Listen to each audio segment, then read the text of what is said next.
So Janal, what's up, babe? Hey, How are you? I'm excited to be here. I'm glad to have you here. Thank you. So anyone who's been tuning into the environment, they've heard your name maybe 1,000 times, maybe even 1,000,000 times, right? Oh, you talk about me. All the time, nothing but good stuff. All the good, right? You're so sweet. So it's an honor to have you in the room today. Thank you. I'm excited. Definitely. So we got a lot to talk about today. Okay. Let's just start with who you are, babe. Tell me a Yeah. little bit about you. Or tell the people a little bit about you. Right. So y'all didn't know I was going to do this, but I actually wanted to talk about y'all a little bit before I started talking about me. Okay. I'm just really, really, really proud of you and Joe. This is like really cool. I love that you guys have given so much of who you are and decided to do this. And y'all aren't faking it. You're like, you're the real deal. So Well, it take good wives. Like we are wholly supported back home. yes, we love you guys. So I'm really proud of y'all. So I just wanted to say that. But yes, so I am a mom, a wife. We own a business together, which is super cool. Where we're going, only God knows, but it feels like we run 1,000,000 miles an hour, which is really cool. We do. You have stamina. Yes. You have stamina for sure. I have stamina. You guys woke me up super early today to be here. So, yes, I think I have to have stamina because you have stamina, you know? I love how you push me. And I hope we push each other often because it feels like growth. It feels like change, you know, and it's not intimidating. It feels like exciting. Okay. Well, on that same vein, what's it like being married to me? You know, we've been married for 11 years now, together for 16. And when we sit down and people ask, how did you all meet? Like, what's that story? Yeah. It seems like I'm always telling the story. Yeah, but because you tell it better. No. Most recently, you shared the story. And for me, it was like fresh perspective. Yeah. Like I was in awe. Like it was amazing. You know, you brought love, you brought humility, and you brought a new perspective that I had never seen. So you mind sharing that story? Yeah. I will say what I loved about our beginnings is that when I met you, you were very focused already. At 24 years old, which is crazy to think about, you had already owned a home. You had already known what you wanted to do with your life. You were already a parent, which obviously, you know, maybe that wasn't planned, but you were crushing it as a dad. I appreciate you. And I was really like, wow, okay, I met a man. Because, you know, I was 20. So up until that point, everybody that I dated had been like, I don't know, you know, guys. Yeah. But I Boys, felt like, right? yeah, Young. exactly. I felt like, man, I met a man. Like, okay, this is intimidating. But also, I love that you knew what you wanted. When we talked, it felt very intentional and not to go all the way back into our story, but something that really stood out to me. We had a date, and I don't even know if I've even like shared this with you from this perspective, but we had a date, no idea where we went on that date. But I do remember after the date, we stood outside my apartment. Remember my apartment that was like downtown? It was awesome. Downtown Detroit, the loft off the right water. off the river. Yeah. It was beautiful. It was really nice. So we would go for a walk out there, right? And we went for a walk. And after the walk, we were like standing outside my apartment. And you just looked me in the eyes, this intense look. And you started talking to me about how you've dated, you know, you've been there, done that. And you're really looking for a partner. You're looking for someone who you could grow with and share your life with. And that was the moment I felt like, oh, wow, okay. Everything has changed. This is not just dating, you know. I saw you and I was like, oh, wow, yeah, he's hot. That's a yes.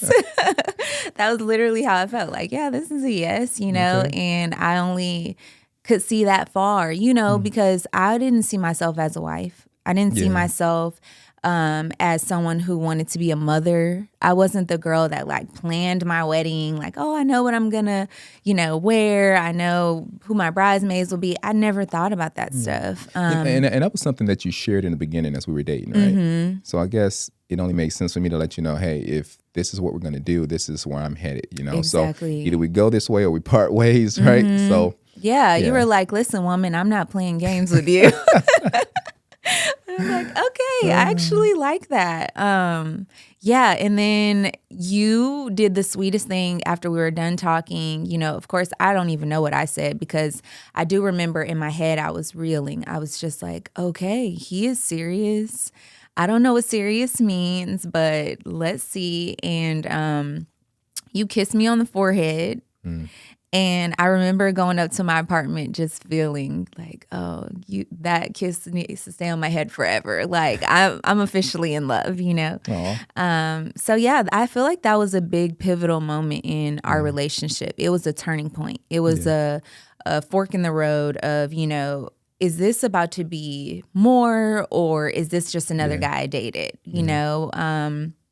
Yeah, that was the moment that I think it got serious, and from then on, I think that was when my walls started to come down because up until that point, I had always been a dreamer. I had always been someone who considered my life, especially when it comes to career. And I've always known I wanted to own my own business. I've always known that I was meant to carry things. I even remember when I was younger thinking about going to summer camps and thinking, man, I can't wait till I can do this for other kids, send them to summer camps, So I was always thinking about what my life would be like. And after you shared that you're looking for a partner, something came alive in me and that, okay, I can share my dreams with him. Wow. And we can dream together. And so I think that's when we started to dream together. Wow.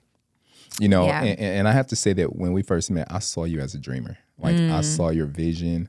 I saw your heart. I saw that you wanted to go somewhere and you wanted to do things. Quick side note, what I've shared with you and many other people is that I had a moment in my life where it was like, hey, this isn't where I want to be and what I want to be doing. And I need someone in my life. I need a partner in order to go somewhere. So I prepped, to meet you, I cleared some things out the way, got rid of some associates, I transformed my life, my habits. Hey, I was ready when you showed up. Trust me, it was time. Yeah, I thought that was cool. Over the last 16 years, there's been some ups, some downs. We've done some great and some amazing things. We relocated we just across recently had a fight about our phones, right? Okay, I just need you want to clear the world to know. Clear the air. Go ahead. It's time to say it. I need the world to know that Brian has a side phone.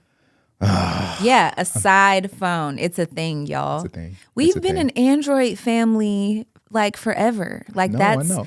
We've always been like, no, There's I'm good reason. Uninfluenceable. Like it's not happening, and then boom, you show up with a side phone, with an iPhone. It's good reason. You didn't even warn me. Good reason. You didn't even call me and say it's happening. Tell the world why you decided to do this, Brian. Okay, so I keep two phones. One's a work phone. One's a personal phone. Right? True, that's true. My personal phone, everybody has, family, friends, and so forth. My work phone, only customers and associates have, right? It barely goes off. Most of my customers and associates, they have my personal number too, right? That's true. So me and Joe, my partner on the Envir-onment. You need a fall guy, so good job. I'm throwing him under the rug, right? Right. Anyway, so we want to record, right? We want to record high quality video. He has an iPhone that we record video and audio with. So I figured, hey, let's have two phones to do it with. So my work phone, which I barely use, we decided to go ahead and turn that Android in and replace it with an iPhone so that we can have the same Apple quality. Footage. The same quality. Same quality in camera, right? Okay. I mean, please forgive me. I'm asking for your forgiveness. In this recording, the world knows. Well, I'm asking for your forgiveness. Yeah. Because I support healthy marriages, I will forgive you. Thank you, babe. Love you. Yeah. So, being my wife, what is that like now? We do a lot of things together. We do a lot of things that most couples don't do. Most husband and wives don't do. That's true. We run our business together. We homeschool. We serve together. We run a nonprofit together. So give us some insight from your vision, from your side of things. What does that look like? I will say, as you know, and I'm sure everybody knows by now that knows you, you're very disciplined. Very disciplined. So up early, you're the first one out of bed. You are immediately in scripture, immediately reading, studying, journaling. And for me, that, for a while, I would say I was comparing myself to you when it comes to our speed. Like, okay, am I going the right speed? Because this guy is going. And so, as a woman, I had to reinforce within myself, okay, this is what your assignment is. I'm not meant to show up and be another Brian. I'm not meant to show up and be like the other guys in the room, right? We do HVAC. And so in that industry, there's a bunch of men everywhere all the time, right? Dominated. It's male dominated. Male dominated, right? That's my life. And, I think I have to intentionally put myself back into my own shoes, remind myself, these are your strengths. These are the things you do incredibly well. Show up and do that. Yeah. And you're crushing it. And not compare, right? Thank you. And that's really been, I think, a part of my journey being married to you, someone with super high capacity and super ready to go. You're just a go-getter. And so sweet. Yeah, you Thank are. You. And I say you're so sweet. Oh, well, those words are awesome. Thank you. Well, it's true. It's true. You are a go-getter. And I think I am too. I've always known I am. But, when you get in close proximity to someone, you start to look at yourself more, which is good. I think that's what marriage should be. We should be mirrors to each other, right? To show, okay, this is what you have going on. This is what I have going on. Are we doing well? Are there things we need to work on? I know our topic is talking about being friends. I love that we get to be friends. Yeah. Also, I think there's no way around friendship in marriage. If you don't have your spouse as your friend, you're probably suffering, right, in marriage. Because when I think about us being spouses and doing work and life, and we even homeschool our son together, all the things, it could be very task oriented, and not to say we don't get there, because we do. We have days where it's like passing in the wind, task. But I will say at the end of the day, I like being around you, and that's important. It is. If you don't like being around the person that you're making decisions with, you're connected to on a regular basis, I could see there being some disconnect. But anyway, to bring it back to us, I like that we can hang out. Like, I really feel like we can just hang out. There's not a new experience that we have or that I'm considering, and I don't think, oh, Brian should go with me. Yeah. Like, no matter what it is that I want to try. And even if it's just chauffeuring you around. Yeah. It's like, do I have to go? It's like, well. Exactly. Well, and I just kind of need you to be with me. And I take that for granted that you want to be around me. Selfishly, I think to myself, well, she just wants me to drive her around. But more importantly, when we're riding together, we have passionate, meaningful conversation. Right. Yeah. We can have a good time. Yeah.